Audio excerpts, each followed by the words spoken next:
a paz do Senhor Jesus. Sou o pastor Valdemar Prado. Estamos aqui em Belo Horizonte, na nossa sede setorial, aqui no bairro Cabana.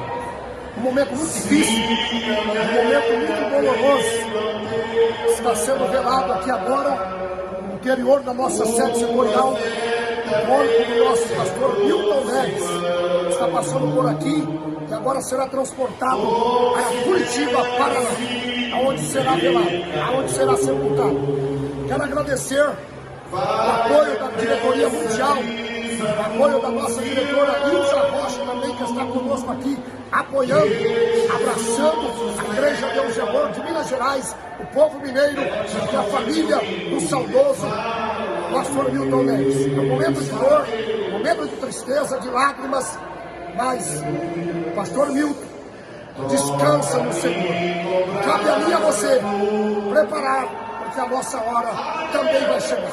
Forte abraço, Deus abençoe a todos vocês. Restaura, renova as nossas forças, nos fortaleça neste novo ano, para que possamos, ó Deus, andar na Tua presença, ser abençoados, honrar a Tua santa palavra. Fala conosco, em nome de Jesus Cristo.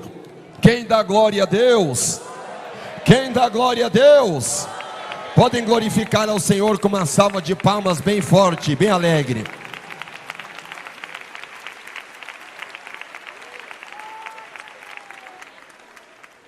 Glória a Jesus.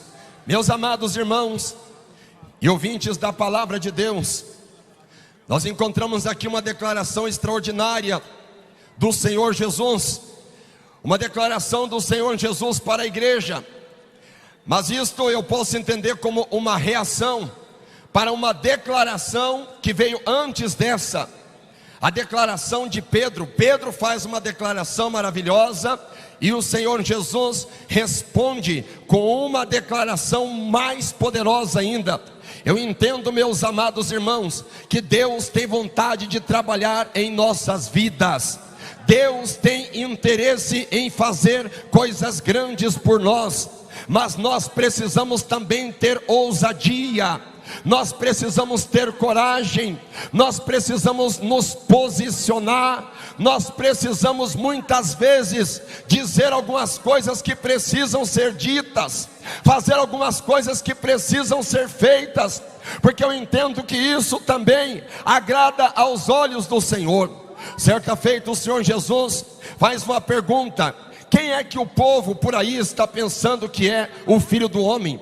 Não é que o Senhor Jesus estava com crise de identidade, não. O Senhor Jesus, muito seguro de si, ele sabia quem ele era, ele sabia de onde ele veio, e ele sabia para onde ele voltaria. Mas quando ele faz esta pergunta, é para testar o nível de espiritualidade e o nível de sintonia do colégio apostólico. E pode ter certeza que de vez em quando Deus nos provará. E a prova, muitas pessoas pensam que é motivo para se desviar, as pessoas pensam que é motivo para se abater, para se desanimar, ou para diminuir o ritmo. Não, senhores, quando Deus nos prova, é porque Ele tem a revelação de um estágio superior para colocar na nossa vida. Ele tem uma posição maior para nos elevar. E Ele faz esta pergunta. Uns dizem, estão dizendo que é Jeremias, já disseram até que é Elias, outros estão dizendo que é um dos profetas. Mas Pedro, ousado, nem que seja atrapalhado, nem que troque os pés pelas mãos, Pedro faz uma declaração gloriosa. Ele diz: eu sei quem tu és, eu sei quem tu és. Alguém aqui sabe quem Jesus é? Levanta a sua mão aí. Eu sei quem tu és o Messias. Tu és o Messias, aquele que haveria de vir. E quando Pedro faz esta declaração, o Senhor Jesus solta uma verdadeira bomba atômica em todo o inferno, uma bomba poderosa que não cessará o seu efeito até o arrebatamento da igreja. O Senhor Jesus faz uma declaração que alguns entendem como polêmica, alguns oportunistas querem desviar o significado original desta declaração. O Senhor diz: tu és Pedro, e sobre esta pedra edificarei a minha igreja, e as portas do inferno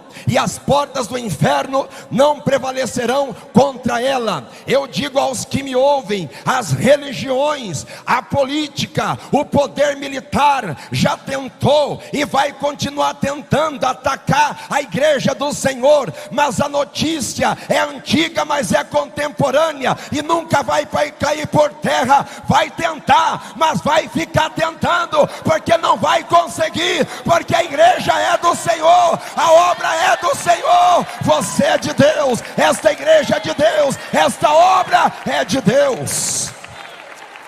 Aleluia. Quem é de Deus aí, diga glória a Deus.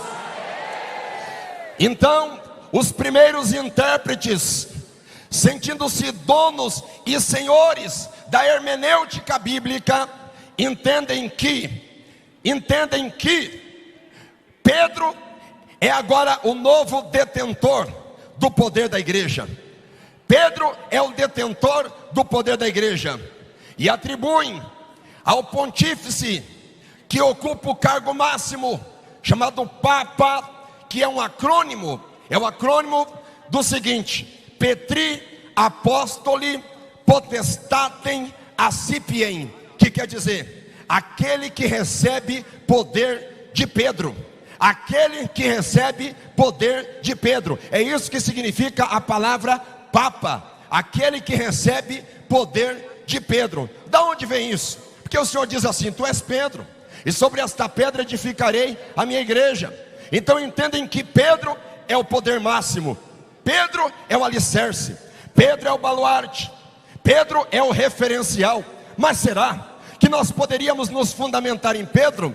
Vejamos um pouquinho. Pedro, quando tem o seu primeiro encontro com o Senhor Jesus, no sobrenatural, quando o Senhor Jesus o convida para vir por cima das águas, ele começa a se afundar, começa a naufragar, mesmo na frente do Senhor Jesus. Olha que situação complicada. Daqui a pouco, este mesmo Pedro, subestimando os seus irmãos, subestimando a palavra de Jesus, subestimando até mesmo o diabo, ele mesmo não entende que o Senhor Jesus o avisa das possíveis tentações em que ele cairia, e ele está menosprezando como sinal de arrogância, de prepotência, dizendo: não, eu jamais te negaria. Mas ele nega, e antes de negar, ele corta a orelha de Malco, soldado do Sinédrio. Você sabe o que significa o corte na orelha de Malco? Significa despregar o que o Senhor Jesus pregou durante três anos e meio de ministério.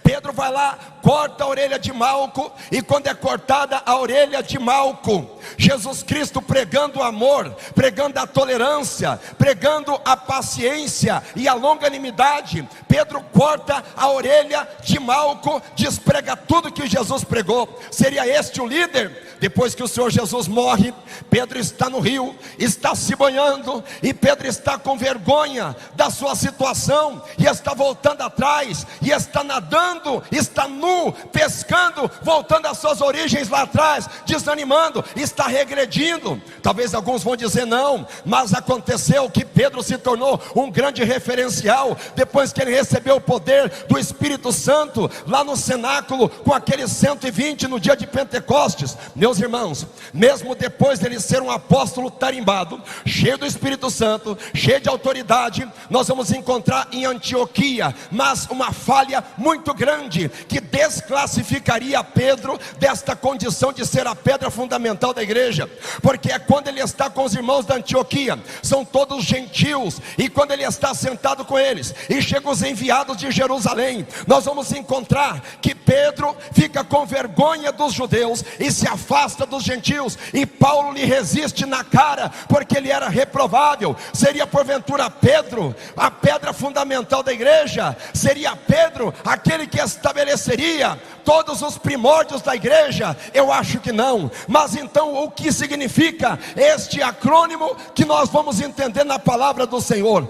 Pedro, aquele homem que é uma pedra pequena, quando Jesus está dizendo: tu és Pedro, sobre esta pedra edificarei a minha igreja, o Senhor Jesus está dizendo: ei, você aí é Pedro, uma pequena pedra, do grego Petra, aliás, do grego Petros, mas eu não sou Petros, eu não sou a pequena pedra, eu sou a pedra, eu sou a pedra maior. Ou seja, a igreja não pode estar fundamentada em Pedro, a igreja não pode estar fundamentada em João, a igreja não está fundamentada em Paulo, senão ela já teria caído por terra. A igreja está fundamentada em Cristo, e a igreja Deus e Amor não caiu e não cai, porque ela está fundamentada em Jesus, está fundamentada na rocha inabalável, que é Jesus Cristo de Nazaré. Quem está firme nesta rocha, diga glória a Deus. Quem está firme nesta rocha, levanta a sua mão.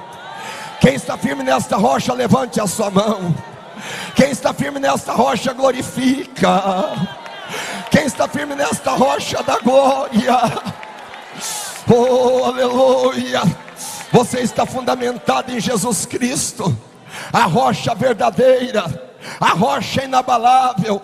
Ele é aquela pedra de Meribá, ele é aquela pedra poderosa que destruiu aquela estátua do pé de barro e do pé de ferro.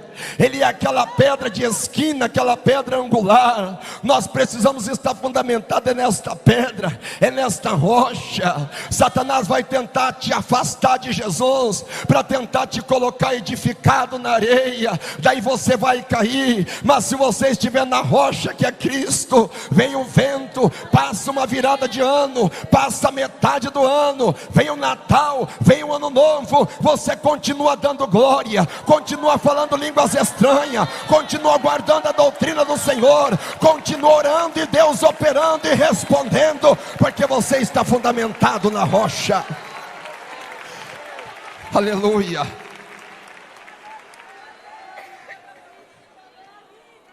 Sobre esta pedra, que pedra é esta? Cristo. A declaração que Cristo faz: Cristo é a pedra poderosa, Cristo é a rocha poderosa. Sobre esta pedra edificarei a minha igreja. Você entendeu? A minha igreja. Você sabe, meus irmãos, Deus tem tanto amor por este ministério, porque esta igreja é a igreja de Deus, é a igreja de Jesus. Tem muitas pessoas que já me interpretaram como plaquista, denominacionalista, tantos rótulos discriminatórios, por eu defender este ministério, por eu defender a doutrina deste ministério. Mas eu defendo mesmo, porque eu sei que foi Deus quem levantou este ministério, eu sei que foi Deus que levantou esta obra, eu sei que Deus é o dono desta obra, eu sei que Deus se agrada com esta obra. Aleluia. Edificarei a minha igreja, e as portas do inferno não prevalecerão contra ela. Você ouviu? E as portas do inferno não prevalecerão contra ela.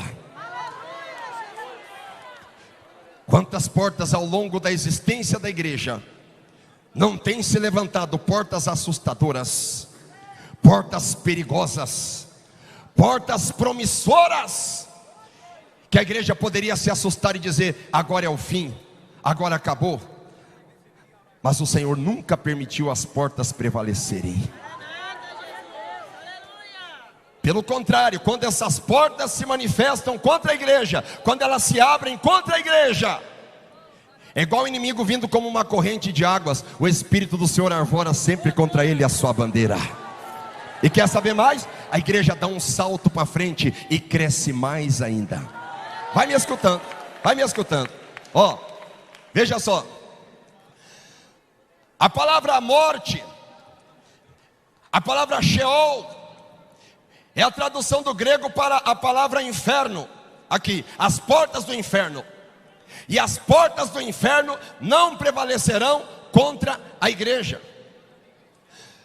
Quando a igreja do Senhor é estabelecida e vai se desenvolvendo, A primeira grande porta que nós encontramos, aberta pelo inferno, tentando aplacar a força da igreja, é a porta do terror, é a porta do martírio, é a porta da perseguição. E eu vou dizer uma coisa aos que me ouvem aqui, escuta bem, ó. Nós temos o costume de desejar para os nossos filhos: meu filho, eu quero que você seja médico, eu quero que você seja engenheiro, advogado, juiz, jurista tributário, analista de sistemas ou coisa parecida. É difícil o crente que tem coragem de incutir na mente do seu filho, dizendo assim: meu filho, seja testemunha de Cristo. Aí alguém diz assim: pastor, mas eu ensino meu filho a ser testemunha. Eu preciso te notificar que a palavra testemunha no original grego quer dizer martirion. Ensinar o filho assim: meu filho, você tem coragem de ser fiel a Cristo, nem que isto custe a tua vida? O glória a Deus ficou meio murcho, mas é verdade. É verdade. Nós ensinamos coisas gostosas, excelentes, promissoras. Mas quando a Bíblia diz em Atos 1:8, ser-me-eis testemunhas, a palavra testemunha é martirion, é mártir. Por que eu estou dizendo isso? Se porventura um maluco revolucionário adentrasse as nossas dependências com metralhadoras na mão, atirando para cima e gritando: Alá Akbar! Todo mundo pro chão, ele dissesse assim: ou nega Jesus ou morre. O que tem de crente batizar no Espírito Santo que ia dizer Alá Akbar? Por quê? Por causa da nossa cultura. Por causa da nossa cultura. Deus só não permite uma perseguição e uma tribulação ferrenha para nós, porque infelizmente nós não estamos tão preparados assim. Mas quer saber? A igreja primitiva estava. A igreja primitiva, ela se posicionava: venha o que vier, eu estarei preparada. A igreja hoje, a igreja moderna, a igreja brasileira, é uma igreja que ora, que jejua. A igreja Deus e Amor é uma igreja de muita fé, mas muitos de nós precisamos melhorar muito. Ainda tem muita picuinha, ainda tem muita fofoca, ainda tem muita vaidade, ainda tem muito mundanismo absorvido pela internet e pelo mundo moderno, que tem que sair do nosso meio. Xarabacanta labacheia.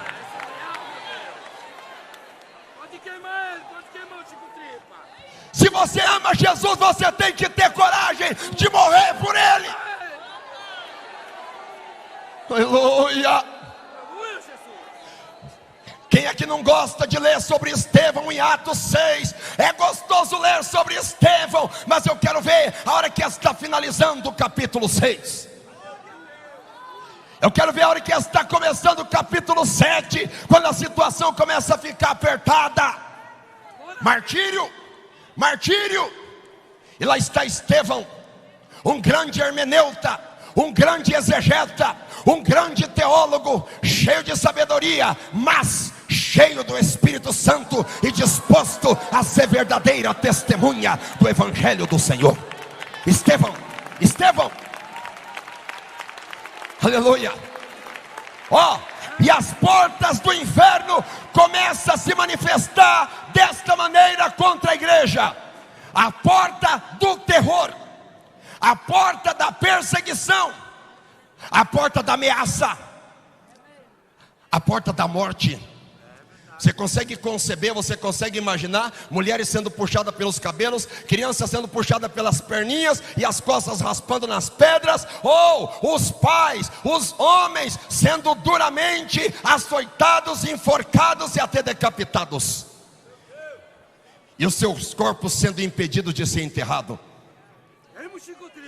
Esta realidade muitas vezes não nos é conveniente, mas aconteceu com a igreja primitiva.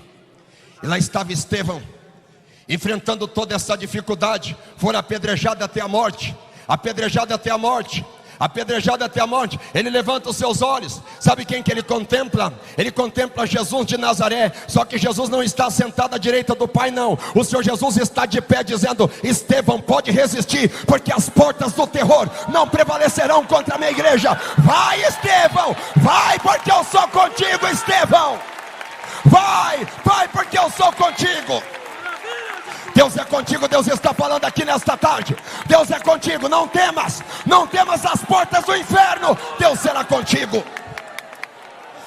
Oh, louvado seja Deus. Oh pastor, e o que aconteceu? Um anjo desceu do céu e livrou Estevão da morte. Não, ele morreu mesmo. Está na hora de nós nos desprender deste conceito materialista, desta visão heróica, desta visão romântica, que tem que tudo dar certo. Nós temos que entender que o céu é melhor que tudo. O céu é melhor que tudo, dá glória a Deus. Louvado seja o nome de Jesus. E se for para nós sermos cristãos materialistas, imediatistas, se for para nós sermos cristãos que servimos a Jesus somente nesta vida, o apóstolo Paulo em Coríntios 15, 1 Coríntios 15 vai dizer que nós somos os mais miseráveis dos homens. Estevão, a perseguição é dura. Atos 12, pulando 6 capítulos, vamos encontrar que Tiago é morto à espada por Herodes. Depois nós vamos encontrar que o presbítero Pedro é encerrado no cárcere e está preso por 4 quaternas de soldados. Olha o terror. Além do terror, pressão psicológica. Não bastava um soldado, ele não é bandido, ele não é uma ameaça para a sociedade. Ele é uma ameaça, mas não para a sociedade. Ele é uma ameaça para Satanás. Mas por que 4 quaternas de soldado? Uma quaterna é 4, 4 quaternas são 16 soldados. Por quê? Porque é um homem inofensivo, um homem rude, um pescador, um homem iletrado, que não tem tanto conhecimento assim. Porque 4 quaternas de soldado? Porque Satanás, que coordena o terror, ele sabe que Pedro, apesar de ser um só, ele não está sozinho, e ele, cheio do Espírito Santo, ele é uma bomba atômica para explodir o inferno. Louvado seja Deus. É por isso que o diabo te ataca de todo lado, porque ele conhece o teu potencial. Louvado seja o nome do Senhor. Pedro está preso, 4 quaternas de soldado. Mas a igreja orava por ele. A igreja orava por ele. A igreja Deus e Amor é uma igreja de oração. A igreja Deus e Amor é uma igreja de oração. Todos os ministérios do Brasil respeitam isso. E não seremos nós, internos deste ministério, que vamos tentar de uma forma ou outra tergiversar esta verdade que já está fincada há mais de meio século. É uma igreja de oração e acabou. E através da oração Deus responde esse ministério. Através da oração Deus derruba Satanás. Através da oração Deus ainda cura, liberta, salva as almas. Através da oração da igreja. Xaracanta labacheia.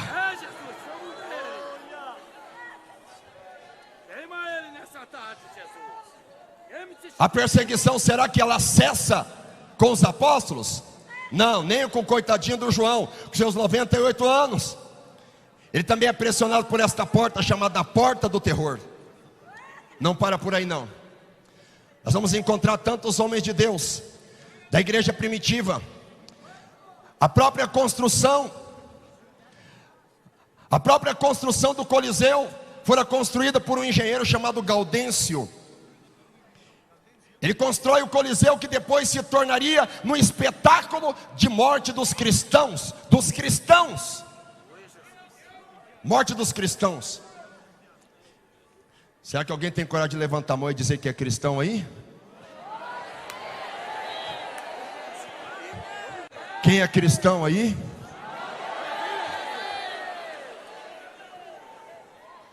Gaudêncio constrói o Coliseu. Quando ele vai receber o dinheiro, quando ele vai receber o pagamento pela obra, que demorou tanto tempo, só o escopo, só o projeto demora tanto tempo. Quando ele vai receber dinheiro, eles entram em conversação. O poderoso chefão, o imperador, o César, diz assim: qual que é a tua religião? Eu sou cristão. Acabou a vida do Gaudêncio. Foi praticamente um dos primeiros a serem mortos no Coliseu. E o que nós dizemos de Policarpo. Policarpo, pregador da palavra de Deus, com seus 86 anos,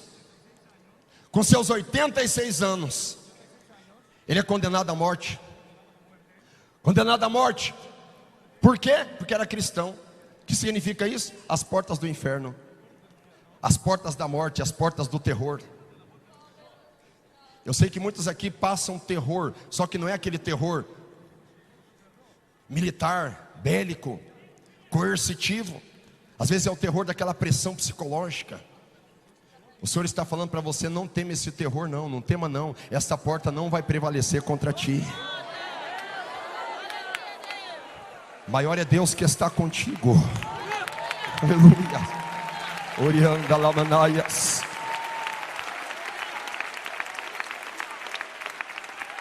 Aleluia.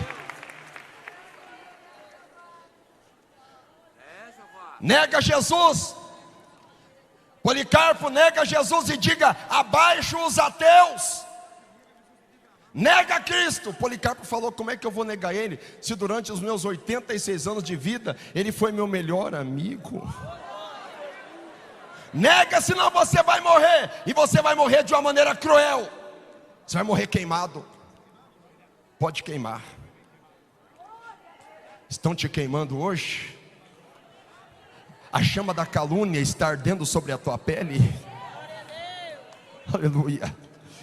Jesus conhece tudo isso, mas essas portas não vão prevalecer muito tempo contra ti. Vai até onde Deus deixar. Quem manda é Ele. Oh, meu Deus. A porta do terror. Policarpo não nega. Eles ateiam fogo. Era para Policarpo estar agora morrendo queimado já de primeira mão, de primeiro instante. Era para pegar fogo no seu corpo imediatamente, mas o fogo se apaga. É jorrado uma porção enorme do seu sangue sobre aquela pira enorme de fogo. Os soldados ficam assustados e alguns até se convertem. Depois furam Policarpo com a espada impiedosamente. Ele morre. Mas sabe o que acontece depois da morte de Policarpo? A igreja começa a crescer assustadoramente. Como é que pode? Quanto mais é perseguido, quanto mais esta igreja é afrontada, mais ela cresce. Meus irmãos, nós não temos que ter medo da perseguição nem da prova. Nós temos que ter medo é da indiferença. Nós temos que ter medo é da conspiração silenciosa que quer nos trazer letargia para a gente parar de orar. Quando está tudo bem, a gente para de orar, para de jejuar, para de ler a Bíblia. Mas fica tranquilo, Jeová está vendo esta tua situação. Ele vai mandar a prova. Você vai se movimentar, você vai voltar a orar, você vai voltar a jejuar, e você vai voltar a ter visões de Deus, nem que seja pela prova, mas que Deus vai falar contigo. Ele vai. Louvado seja Deus. E a igreja, só crescendo. Eu particularmente, eu sou apaixonado, meus meninos também. Já lemos umas 10 vezes a biografia, já lemos umas 10 vezes a história da igreja Deus e Amor. Perseguições, e a igreja crescendo.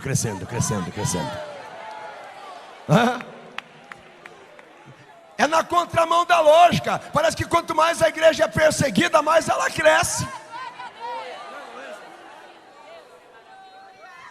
Nós queremos conforto, tranquilidade e estabilidade. Na verdade, o ser humano, ele tem um defeito que parece que ele quer morrer encostado num barranco, sossegado, aposentado. Você vê, todo mundo preocupado com a aposentadoria. Tem gente com 18 anos preocupado com a aposentadoria. Estabilidade, tranquilidade, moleza. Deus não gosta de moleza. Deus é trabalhador. Eu vejo em Deus alguém que arregaça as mangas e vai. Se está tudo tranquilo é porque alguma coisa está errada. Se está tudo bem na tua vida, está tudo tranquilo, cuidado que você pode estar passando por lá de lá. Você é do exército de Jeová, então você é provado mesmo. Mas você é provado, o diabo se levanta contra você, mas você sempre tem o gostinho da vitória. Quem tem a vitória aí, dá glória a Deus. Aleluia. A igreja cresce. Então entenda assim, ó. Olha aqui. Não pode conosco, não pode com ele, junta-se a ele. Satanás é estrategista. Eu tenho até medo de falar isso, mas é verdade. Quando você está correndo na reta, o diabo vê você vai na reta a 200 por hora e você diz: eu estou fugindo do diabo, eu estou tranquilo. O diabo fala assim: não tem problema, eu não tenho pressa, eu te pego na curva. Eu estou falando com você que vem para a igreja para mastigar chiclete, colar debaixo do banco, jogar bolinha de papel higiênico em cima do banheiro. Eu estou falando com você que vem para a igreja se desfilar, pensando que a igreja é algum tipo de passarela, com salto alto. Eu vou dar um não para um salto desse tamanho, eu tomara que caia mesmo. Viu? Você está pensando que o Satanás é brincadeira? Eu quero falar também com quem está me olhando aqui, está me ouvindo aqui agora, que o teu coração, você é casado, rapaz, e você fica de olho no espírito sedutor que está por aí. O pescoço fica virando para lá e para cá, quem dera virar as 360 graus. O zoião parece uma batata, só cobiçando. Ei, pornografia é pecado e leva para o inferno também. Adultério é pecado e leva para o inferno também. Cuidado, o diabo não é brincadeira. Cuidado. Receba o poder de Deus aí. Receba o poder de Deus aí. Receba. Receba, receba, receba, receba, receba, receba. Xaracanta labalaba xanda labasteia. Aleluia. Aleluia. Aleluia.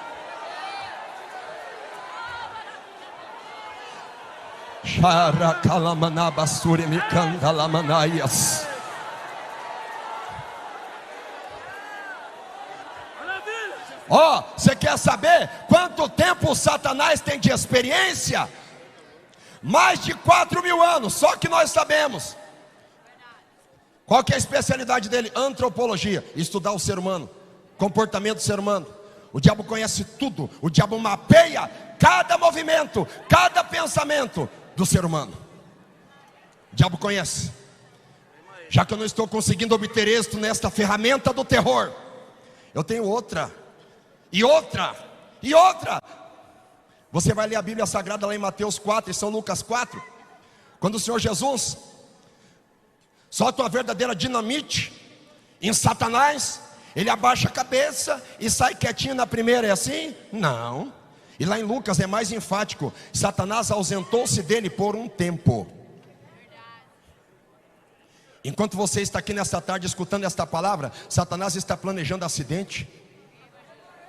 O pastor está querendo assustar. Não sei se choque de realidade é assustar para você, mas eu não retiro o que eu disse. Satanás está planejando assalto. Satanás está planejando câncer.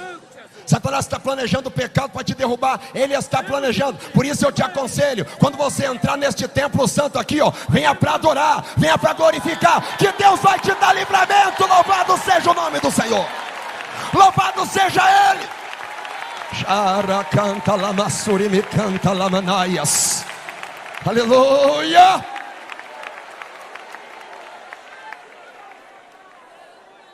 Eu não consegui pelo terror.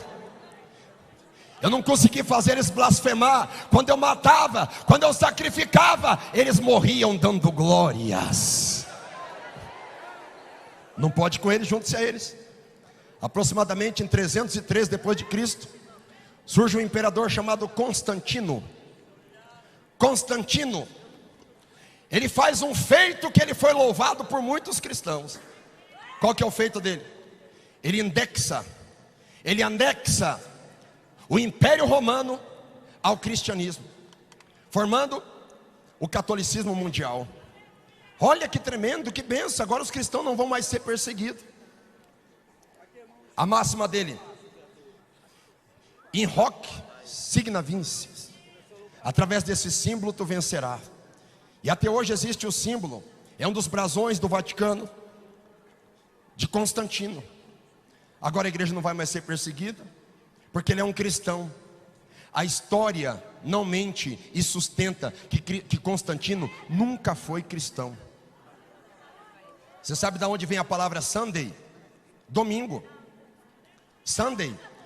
A palavra Sunday em inglês, em alemão é Sonntag. Sonntag. A palavra Sonntag quer dizer dia do sol. Sabe quem instituiu esse dia? Constantino. Por quê? Adoração ao sol. Adoração ao Deus Sol.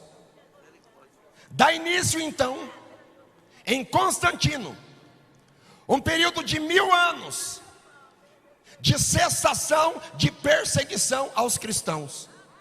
Claro, estamos todos aliados, estamos todos juntos, mas é nessa época, nesses 1000 anos, que acontece a pior época de proliferação de bruxaria, feitiçaria. Inclusive a palavra feitiçaria no original grego é farmakeia. A palavra farmakeia, talvez alguns não conheçam, mas é a palavra farmácia. Feitiçaria é o que mais cresce naquela época. Até aproximadamente 1300, 1400, uma época considerada o período das trevas, do obscurantismo. E agora parece que eu vejo Satanás batendo palmas e dizendo: eu não consegui pela porta do terror, mas eu estou conseguindo pela porta da infiltração. Infiltração, sabe o que é infiltração? É alguma coisa parecida com sabotagem. É algo parecido com uma conspiração silenciosa, que adentra, que mescla. Já leu na Bíblia que um pouco de fermento leveda a massa inteira? É desse jeito, e vai entrando e vai infiltrando. É exatamente aquilo o que Constantino promoveu. O cristianismo começou agora a decair. Não tinha mais milagres, não tinha mais revelações, não tinha mais poder de Deus manifesto. E parece que a igreja acabou, parece que a igreja decaiu, parece que não existe mais nada na igreja. Daqui a pouco começa a brilhar uma luz, começa a brilhar um resplendor. Que luz é aquela? É Wycliffe, é Savonarola, é John Hus, é Martinho Lutero, é também João Calvino. Quem são esses? Os reformadores da Europa, para mostrar que a palavra de Deus não cai por terra, porque a igreja é do Senhor e as portas do inferno não prevalecerão contra ela. Não prevalecerão contra a igreja do Senhor. Louvado seja Deus. Aleluia, glória. Em 1681 é traduzida a Bíblia para o português através de João Ferreira de Almeida. É traduzida a Bíblia para o alemão através de Martin Luther. É traduzida para o francês e para o suíço através de João Calvino. É traduzido para o Yorubá através de Samuel Crowther. São traduzidas diversas Bíblias para diversos idiomas. Reina Valera Gomes, espanhol. Até para o hebraico é traduzido o Antigo e o Novo Testamento. Ponto, está estabelecido. A igreja cresceu de novo. O diabo com certeza está envergonhado. O diabo não vai fazer mais nada. Ele sossegou, porque agora se estabeleceu. Está confirmado que a igreja nunca cai por terra. Irmãos, água mole e pedra dura tanto bate até que fura. Esse é o lema de Satanás. Ele nunca desiste. Quando você pensar em desistir, pensar em brincar de crente, entenda que o diabo nunca brinca de ser diabo. Ah, é? Então estamos vivendo um novo período de conhecimento, de estudos. Então vou dar um jeito de infiltrar de novo. Meus amados irmãos, para quem não sabe, Yale, Princeton, Harvard, universidades renomadíssimas no mundo inteiro, foram fundadas por cristãos. E se você for hoje analisar o lema laico, extremamente laico, você vai pensar que essas universidades foram fundadas por um ateu, ou até por um satanista. Foi fundada por cristãos, mas próprios filhos dos pastores europeus se desviaram e se converteram ao iluminismo, ao humanismo, ao antropocentrismo e a tantas outras filosofias perigosas. E agora nós temos um novo objetivo de culto. É Deus? Não, é a razão. Vamos adorar a razão. Vamos adorar a inteligência. Surge então Diderot, D'Alembert, Jean-Jacques Rousseau, John Locke, David Hume. Surge aí os expoentes do iluminismo, Isaac Newton, homens sábios por excelência, que negaram suas origens cristãs. Eu vou destacar aqui até mesmo Baruch Spinoza, que não era cristão, mas era judeu. Foi circuncidado ao 8º dia, participou do Bar Mitzvah com 13 anos, filho de pai e mãe judeu, mas se tornou um grande ateísta, Baruch Spinoza. Tudo isso atacando a igreja sendo atacada duramente, e todo mundo que era intelectual era iluminista. Quem não era iluminista era agnóstico, quem não era agnóstico era agnóstico. E assim, parece que novamente Satanás está no topo, mas daqui a pouco Jeová começa a levantar de novo Jonathan Edwards, Charles Spurgeon, e assim Deus vai movimentando de novo. Eu quero saber quem aqui tem coragem de se posicionar para Deus te usar, porque você faz parte da igreja. Deus quer te levantar, Deus quer te usar para revolucionar na sua época. Aleluia.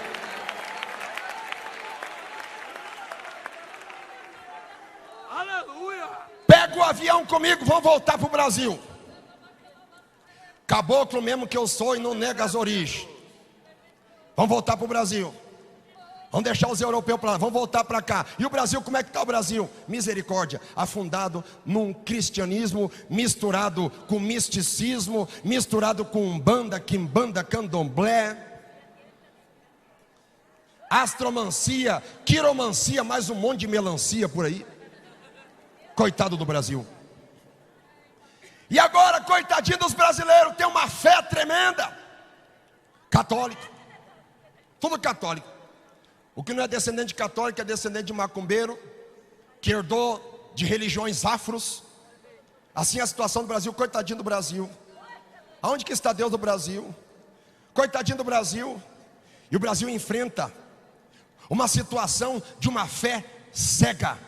Cega. O Brasil, cadê a igreja do Brasil? Existem alguns pontos aqui, outros pontos ali, mas Deus decide revolucionar o Brasil. Em 1962, em 1960,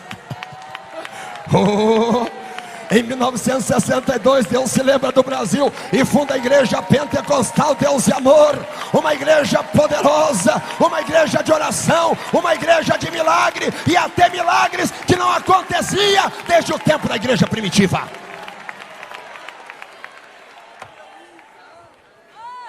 Quem faz parte desta história? Você ainda tem vergonha de ser cristão? Lá na tua faculdade você tem vergonha de ser cristão? Você tem vergonha de dizer, eu guardo a doutrina do Senhor? Você tem vergonha? Se você se envergonhar de Jesus e da doutrina de Jesus, Ele se envergonhará de você. Mas se você confessar diante dos homens, diante dos sábios, diante dos professores e de quem perguntar acerca da tua fé, o Senhor, Ele te honrará naquele dia. Eu faço parte desta igreja. Eu faço parte desta igreja. Aleluia. Quem faz parte desta história, levante a sua mão.